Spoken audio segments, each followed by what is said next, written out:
everyone, welcome once again to Star Wars Discussions. I am Captain Logan. And I am Dan. We skipped last week because we had heard from some people that that episodes were not being aired before we were seeing them on the website that we've been watching them on. See, the weird thing is, too, like, I have Xfinity on demand at my college, and they put, like, episode 6 was on there on Monday. So I don't know if these people are stuck in the past, or I don't know what's going on. No, but the thing is, I went and looked at Wikipedia, and the official air date for the last episode we did a show on was after we did a video on it. So the on-demand services put these episodes on a week ahead of time, then. That's really weird. Apparently so. So, I think we're going to keep, to play fair with the audience that is probably mostly watching this on TV, I think we should keep staying a week behind. Yeah, that's fine with me. Okay, cool. I mean, if folks in the comments, let us know. I mean, if a lot of people are watching this the other way, or if Wikipedia and us are crazy and it's airing differently than we think it is, leave comments. Let us know what's going on with that. But anyway, so today we're talking about Rise of the Old Masters. You might have seen the one after this by now, but we're talking about this one. And right out the gate, Dan, this particular episode, I thought was kind of, not that I didn't like last episode, but this is kind of more what we're all here to see, really. Yeah, it was kind of a return to form from the episodes that we reviewed in the first discussion show. Like, I'm with you. We talked about the last episode and we liked it, but this one had a lot more character stuff going on for me that I enjoyed between Ezra and Kanan. And I think the ideal with this show, or at least the format that seems to be forming at this point, is to kind of parallel Ezra with the other characters and say something about both of them at the same time. Yeah. And I really liked the master and apprentice dynamic that's going on in here, and how they're both kind of insecure about what they have to do to better each other. I don't know, like, that master and apprentice dynamic is it's never been done in sort of a long form development stage kind of thing in the Star Wars universe in a film sense before. Which is like, we given get that it seems designed for that. Yeah. I mean, like, Luke definitely has a solid relationship with Obi-Wan and Yoda in the movies, but you don't really, it's kind of like you see the beginning and the end of it. You don't see a whole lot of them going through trials and tribulations as masters together, other than, like, the training sequences we get. And I feel like this is a real kind of, like, character journey for them. And I thought that was really cool. Well, before we really delve into this one, I want to make sure that we answer some questions and comments from last time. Sure. Because we completely forgot to do that on the last episode, and we're keeping the same format that we do for all the discussion shows. Johnny Torch says, this, of course, about last episode, Fight or Flight, which we didn't even mention the episode title. Let me say for a second, I totally forgot to mention this, that so Fight or Flight, kind of a punny play on words sort of title. It's really funny that was that's so early in this series, because there's an episode of Enterprise, like episode 2 or 3, called Fight or Flight, and it's like okay, so shows just like to use that really early for some reason. Johnny Torch, this episode was indicative of my fears for this show. It's just two characters mucking around on a fool's errand for 20 minutes. Granted, it seems like an early filler episode, but it was really lacking in substance, in my opinion. It's not to say it was entirely boring. Try watching some of Disney XD's Marvel cartoons if you want that experience. Yeah, I have to agree that it was definitely better than the Disney XD Marvel cartoons, because I don't really like those at all. But I don't know. I liked it a little bit more than he seems to. I think it's fair for him to call it filler. I think it was that. I mean, we discussed reasons we thought that it should exist. I mean, like we were getting some character stuff with Zeb and Ezra. Although I felt like some of what they built between them was a little lost in this one. Yeah, I'm with you. I feel like the relationship was a little weird compared to the last episode. That was a little bit more antagonistic than I would have imagined it being. Alex Rolfe, the TIE in the TIE Fighter stands for Twin Ion Engine. I didn't know that. I cannot believe, Dan, that you did not know that. I'm not a big ship guy, so Well, I see. I have the same thing with Star Trek. People will be like, Captain Logan, how do you not know that thing? I'm like, well, ships are my weak point. I'm not a big ship and like minutia of technology Star Wars kind of person. I like the characters and the lore and the universe a lot more. And that's fair. I mean, there's books out there that exist that detail all that stuff. Um, but it's just not my wheelhouse, I suppose. In defending this episode, Mass Sci-Fi Fan says, I loved this episode. I don't care if it's filler. I'm just thrilled that we're taking the time to develop these characters and give them personalities. Not every episode needs to be packed with story. I just love the characters and the humor enough to not care. This episode was just plain fun. I can see both sides to that. Yeah, and I think I fall more on the side of the last comment that you mentioned. And Yeah. it's a matter of taste, I think. The reason humans are scattered. Sorry, impetuous crowd 8. That's an amusing name there. The reason humans are scattered around the galaxy is because of the Infinite Empire. The Infinite Empire controlled most of the planets in the galaxy millions of years ago and enslaved most of the races, even humans, and scattered their slaves around the galaxy to suit their needs. This isn't really canon anymore because of Disney. Did you know about that? I had heard about the Infinite Empire, but I didn't, and how they enslaved humans, but I didn't realize that they were related to the genesis of humans in this universe and how they got all scattered around. That's interesting. Red Leader Antilles, I really feel like the Empire is too cartoonishly evil here. Ironic as this is a cartoon, they come across more like overblown bullies than a massive oppressor. I mean, they blow up a guy's farm, and we saw them using Wookiees as forced labor. The Wookiees thing is from the expanded universe and is pretty dark, but other than that, they act more like jerks with guns than people who are so horrible that tons of people would want to join up and do anything to destroy them. What do you think about that? I mean, putting aside the fact that the Empire is kind of cartoonishly evil in the movies in the first place, I think they do a lot more in this in making them less cartoonishly evil. Like they steal people's property, like force them into poverty. Um, in this episode, they do some things that we'll talk about. Like I don't think it's all that. I don't think it's altogether, not consistent with what we've seen before. Well, and don't you think? I mean, because the implication here with what he's saying is that if you had an empire that was this obviously oppressive, wouldn't more people try to stand up to stop it? And it seems like they're doing it maybe a decent job in this show of showing how thin resources are, and that a lot of people just couldn't do anything even if they wanted to. Right, and this show is all about people coming to realize that they can stand up against it, so it's kind of a work in progress at this point. I mean, I don't know what the exact year, like star date of this is after the Empire was formed and the Republic fell. I don't know exactly because I haven't really looked it up, but this could take place. I'm speculating at this point. Maybe there's someone that knows, like a couple of years after the Empire, has had its grip on the galaxy. You know. The galaxy is also really vast. I think it would be very smart of this show to reveal that there are other pockets of rebellion that aren't uh, that aren't organized with these people. That like because I would agree to a point that the idea of there's like these six guys on a ship flying around and they're the only thing that is trying to stop the empire at all. But like this being the beginning of the rebellion that we know from the movies makes a lot of sense. Especially, but would make more sense if there were other things that aren't exactly this, but that are trying to start rebellions themselves. And maybe part of the way the rebellion comes together is that they all find each other. Yeah, exactly. I feel like we haven't visited a whole lot of planets and explored the galaxy a whole No, lot in with five these people episodes, yet. we've gone to the same planet twice, and then the rest of the time we've pretty much been in space. Right. I feel like them going more large scale with their operation is again going to be a work in progress. So I'm hoping they go there.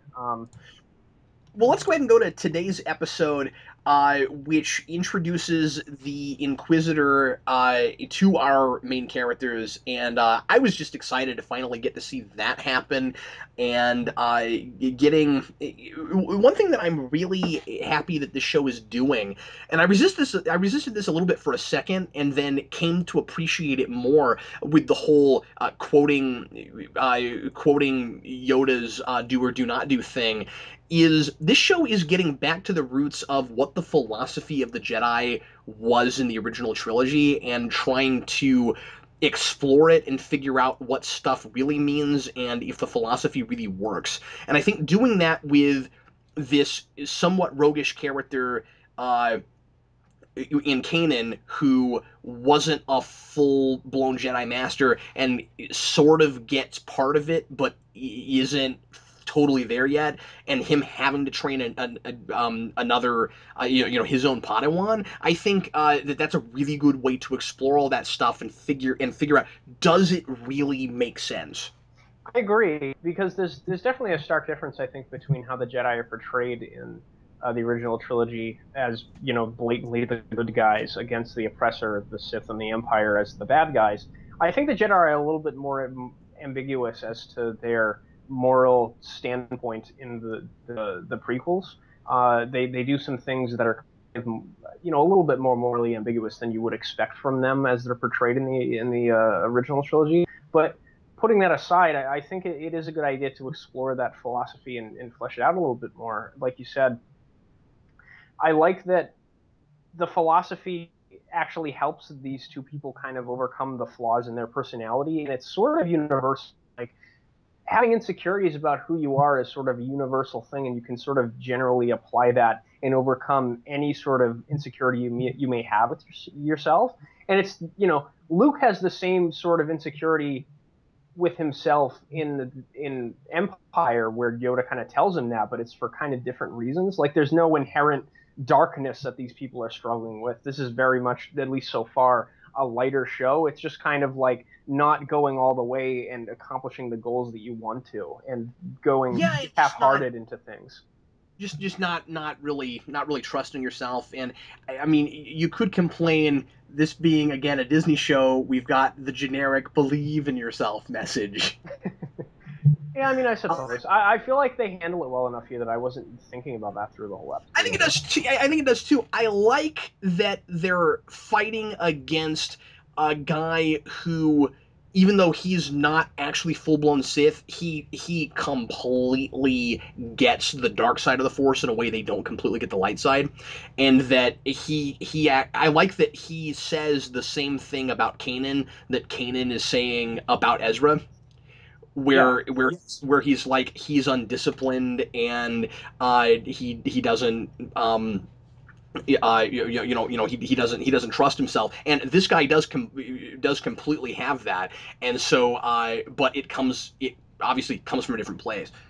And I like that Kanan, through this experience, has to learn how to rely and have faith in other people other than himself. Like, obviously he relied on his crew before, but he always, I felt like there was always this vibe from him in the past four episodes where it was kind of like the crew isn't like, he's kind of isolated and closed off from them, other than Hera, which he seems to have kind of a thing with. Like, he's always like in his room, like locked away, and doesn't really interact with them all that much. Like, I feel like he's gonna learn to not just trust in his own abilities, which is kind of the trope of a roguish kind of character, right? Is to get them to be less dependent on themselves and open up and trust people.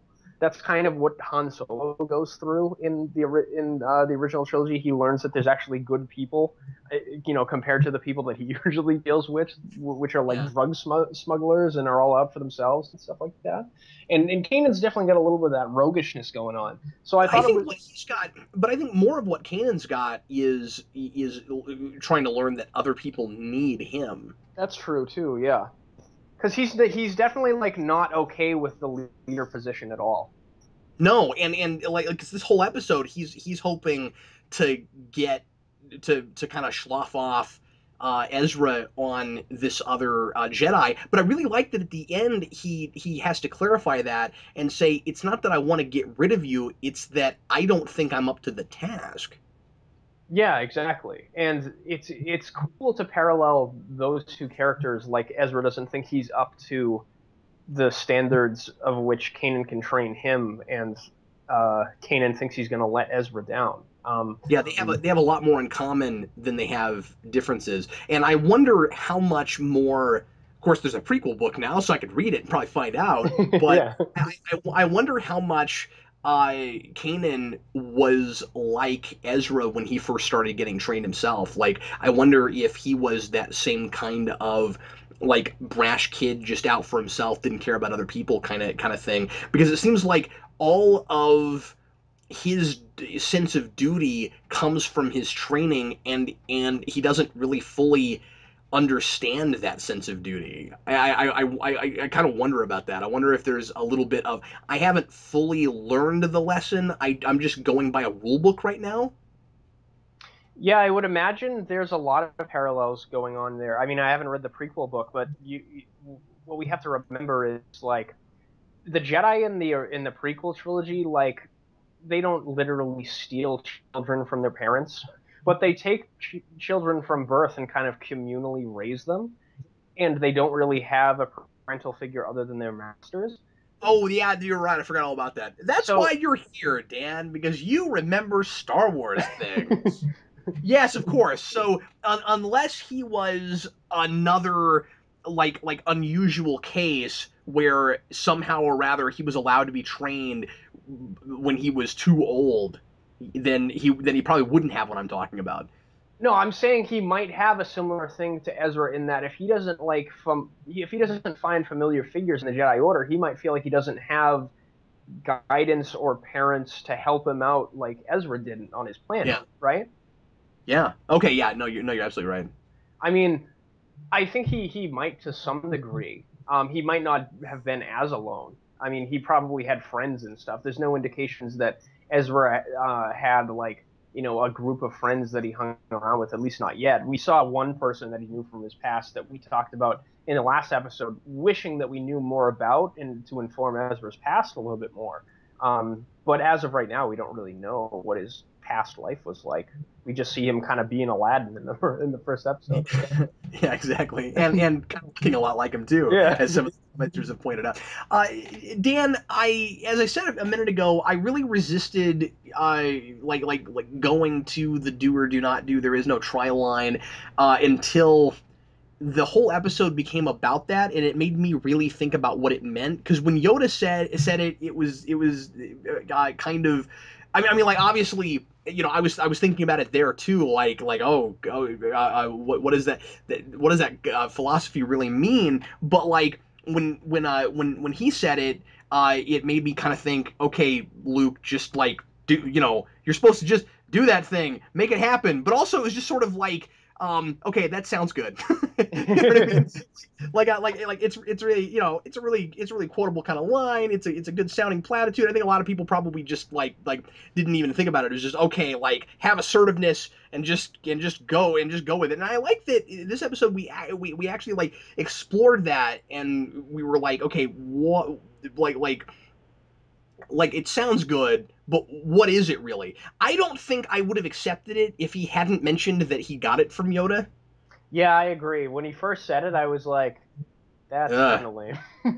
Yeah, I wouldn't have been like if it was just a throwaway thing, I would not have been okay with it. But when you get to the end, like I said, it made me really kind of think about it, and I think what they're getting at the end is is like it's a mind over matter thing. I like that he said that we might still fail, but we have to think about it like that anyway. Yeah, So exactly. it's like somewhere in yourself, you're always going to know that you might not succeed. But if the word you're using, if the mindset you have is I'm going to attempt a thing and not I'm going to do a thing, then you don't have enough confidence to accomplish it. And so it's the cliche difference of I think I can and I know I can. And you can see the dark reflection of that in the Inquisitor, because if you take that to an extreme where you have confidence in every area and you do things that cross a certain line, that's where you become narcissistic and Yes. you feel like Yeah. you can't ever fail and power consumes you. Well, and maybe that's a good way to sum up the difference between the light side and the dark side, is that when Yoda says do or do not do, he means in the moment. Yes. When you have put your mind to something and decided this is the right thing to do, that's when you stop thinking. That's when you just straight up do it. But it's always important to, out of those moments, to be able um reevaluate your convictions and reevaluate the way you handle stuff. And so but that's not what the dark side does. The dark side just straight up always handles things the same way, and they never question morality, because they're not about morality. Yeah, exactly. It's all about I want this thing, I am going to seek it and get it no matter what. And as we talked about in previous episodes, it's the dark side is all about being emotionally driven. That's where their power comes from. Exactly, yes. It's And just if you think about it, impulses and urges. yeah, and so of course you're confident all the time. You never question anything.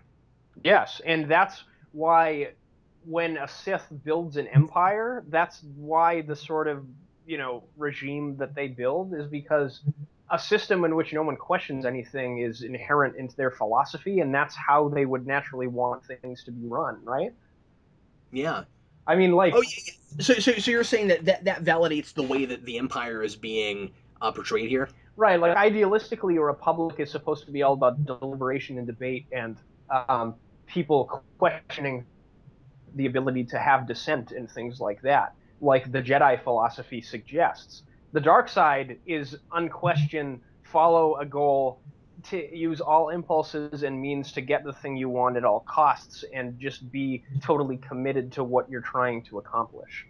Well, that's why when the Jedi had a full blown order, they had committees. They had a council. The Yes. dark side would have no need for a council. No. No, definitely not. They wouldn't deliberate anything. Sometimes the way they were characterized in the prequels, I always thought that they deliberated kind of ad nauseum. Yeah, they did. The Jedi, but I mean, so they're gonna, so they're always gonna talk out things and try to figure out what the right thing is to do, and try to keep their emotions in check. And so anyway, I like that they actually spent the whole episode trying to define what that meant. Yeah, me too. And the more that we're talking about it, the more I like it because it speaks to some of the larger ideas about what those two sides of the coin are and Yeah. what this whole kind of story is.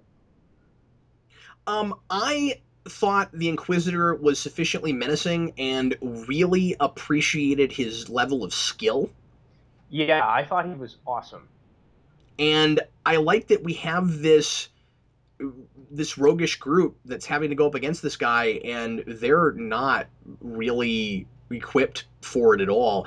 I thought that it was really intelligent the way they wrote things into the Inquisitor as he was fighting Kanan, so that we would have a very specific idea of not only his level of skill, but also like what kind of a fighter he is, and all of that. So like one of my favorite things was him immediately knowing who trained Kanan just by his fighting style. Yeah, I thought that was really cool. And I love that I just love the way that he set the trap for them too. It's like creating a fake like conspiracy theorist dissenter in order to lure real dissent into his clutches. Like that's such a totalitarian regime thing to do. I thought that was so cool, like manipulating the media in order to crush dissent. Oh, I didn't even think about that. Yeah, I I thought it was. Again, I'm finding myself a little surprised by how dark the show's allowing itself to go sometimes, Yeah, where it's like like, the whole oh, dead Jedi she's Master dead. thing. And did I hear that right? That was her actual body? It was, yes. Yeah, I was like, wow, oh, geez, that's morbid. And Jason Isaacs I think that's his name, Jason Isaacs, right? I don't know. What are we talking about? The guy who is the voice actor for the Inquisitor, the actor. Yeah. I'm sorry. I didn't remember his name. I know he's the Harry Potter guy, but I didn't know his name. Well, regardless, Mr. Isaacs. I thought his voice performance was awesome in this too. I really, Yeah. really enjoyed his voice acting, and um, yeah, I thought his lightsaber was cooler than I thought it was going to be. When I heard about it, I thought that seems really overcomplicated and kind of dumb. But I don't know. Like when he first pulled it out and it looked like a rapier with a guard on it, I was like, that's really cool. And he fought sort of like Count Dooku because Count Dooku's fighting style is based on like rapier sword fighting and fencing and things like that. Um, and then when he pulled out the double sided aspect of it and it spun around, I was like, oh, that's cooler than I thought it was going to be. Yeah, they did more to win me over with it toward the end. I still don't like it. I don't know. Oh, okay. I mean, well, I don't like that he presses a button and the whole thing spins around. I don't know. So like we're getting a little bit crazy with the lightsabers now. Like I guess there was a part of me that was hoping that we would stay away from that kind of stuff in this show.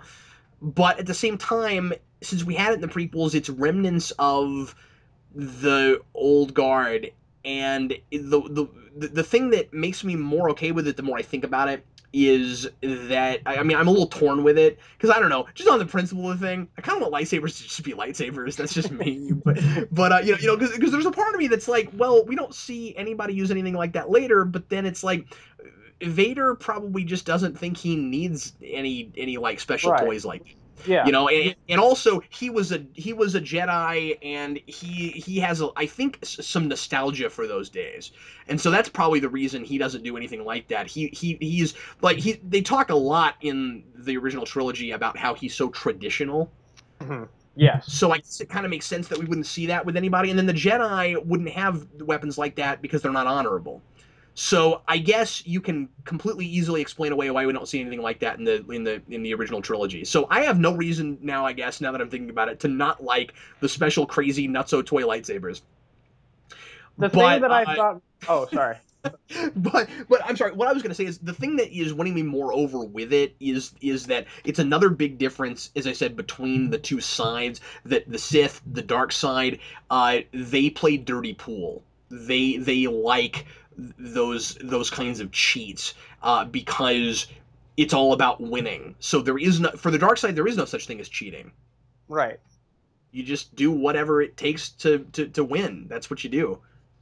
Yeah, and I think it's cool that the assassin type characters that aren't as gifted in the dark side of the Force are the ones that have the trick toy lightsabers like Darth Maul and the Inquisitor, where they're not like dark side, sorcerer masters like Sidious and Vader are. They're not as gifted. They're not. It's not like the Jedi Order where everyone is taught in the same way and they have the opportunity to climb the ladder to be the most powerful Jedi Master in the Order. Like there's things that Sidious probably hasn't trained Vader to do because he doesn't want him to usurp him and become more powerful than him. Because that's what the Sith do. When you become more powerful than your master, you don't, thank him and tell him good job. You kill him and take his place. Yeah, Um, I'm just so wondering at so what you point. give your assassin a lightsaber that's sufficient for like slaying people, but you don't teach him the deep and dark secrets of the Force. Oh yeah, that's a really good point. You're kind of keeping him on a short leash. Yes, exactly. Yeah, so you're just like, okay, you rely on this technology, and meanwhile, I can shoot lightning bolts out of my fingers. Yes. Yeah, no, good point. I'm just wondering at what point these lightsabers start slicing, dicing, and making julienne fries. Like, like at some point, the Inquisitor's next lightsaber is gonna make him like hot dogs and do his taxes and That for a would minute, could. I thought it was really silly that like he pulls it out, spins it around, it looks really cool, and then he doesn't do a single thing with it, and then he just turns it off. And then later he turns it back on and it starts doing stuff. And I'm like, oh, okay, well, at least we didn't just do that for show the whole episode. Because That's true.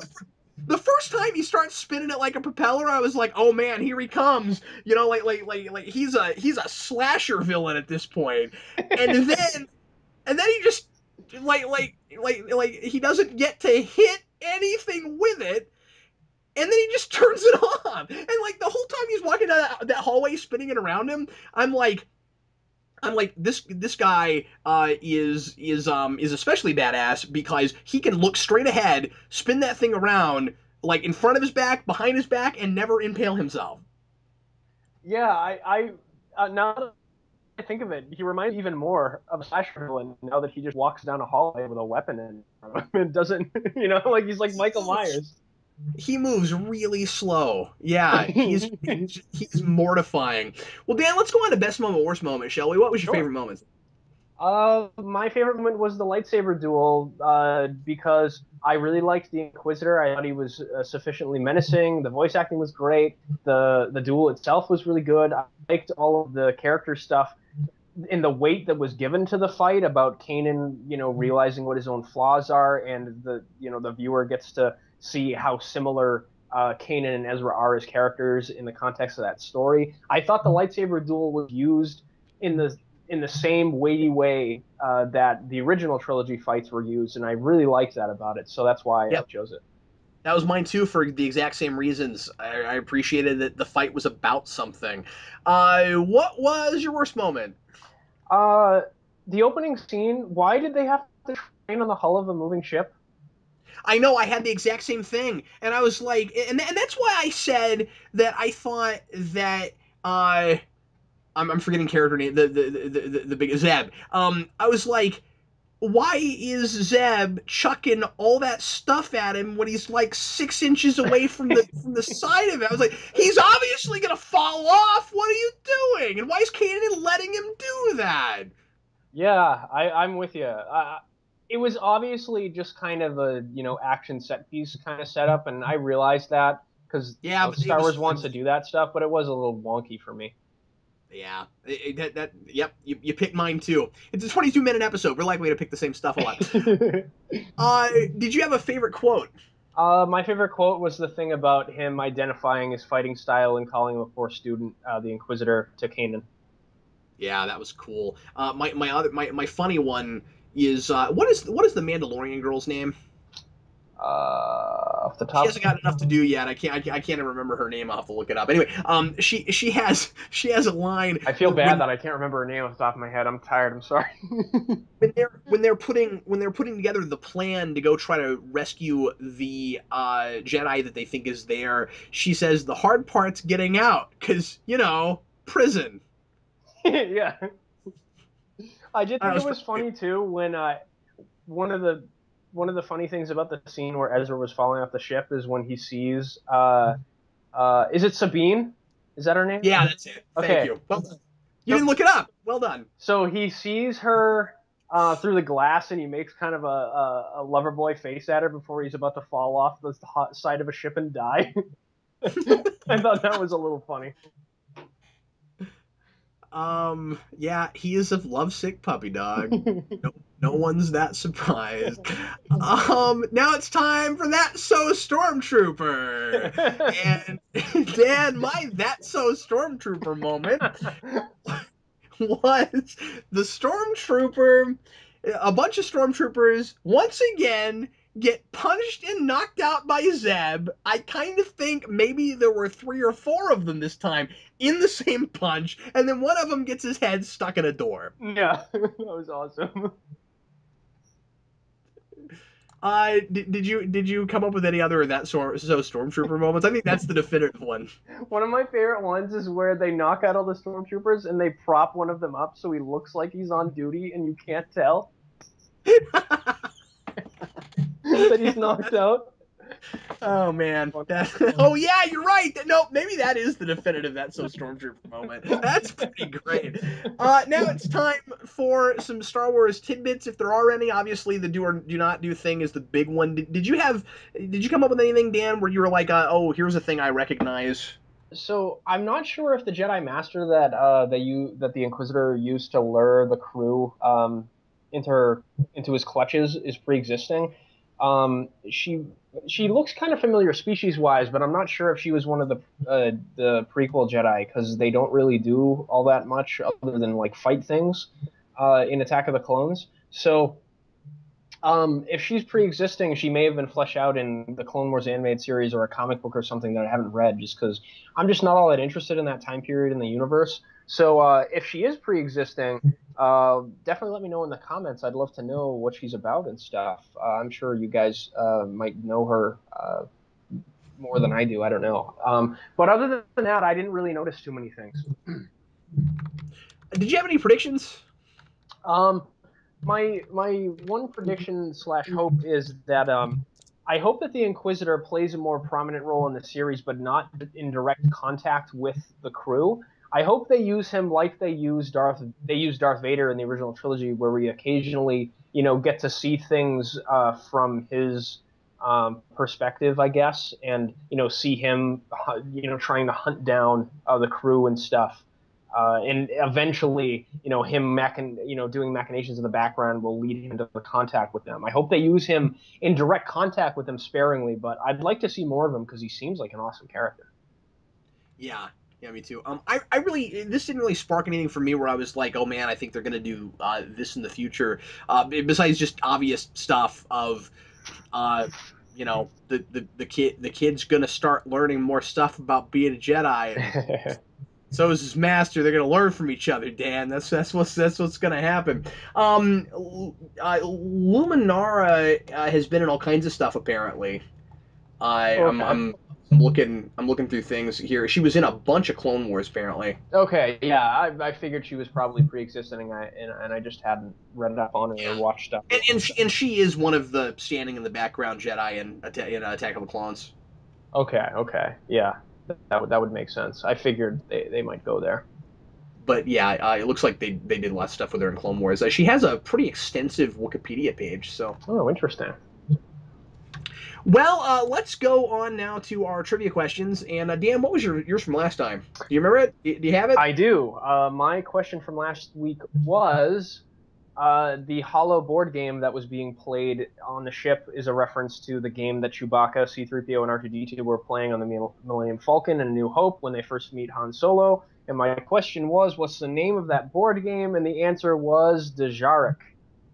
And that was answered first by Watergun12. So good job, Watergun12. Yes, very good.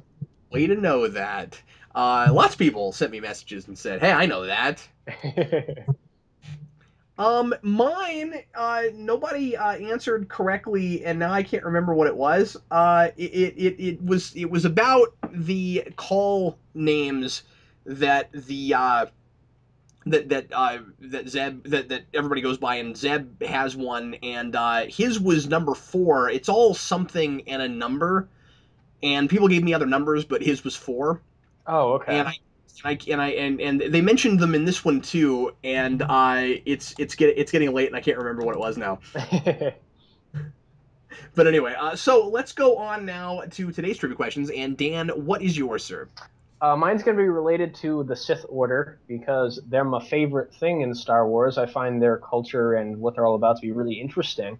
Um, so this is an expanded universe question. I suppose this isn't canon anymore officially, but my question is: who was the first Dark Jedi after they were after the 100 years of darkness? I believe the Civil War with the Jedi was called, and then the Dark Jedi were they were exiled from Republic space. They found Korriban, formed the Sith Order, and who is the first Dark Jedi to hold the title of Dark Lord of the Sith?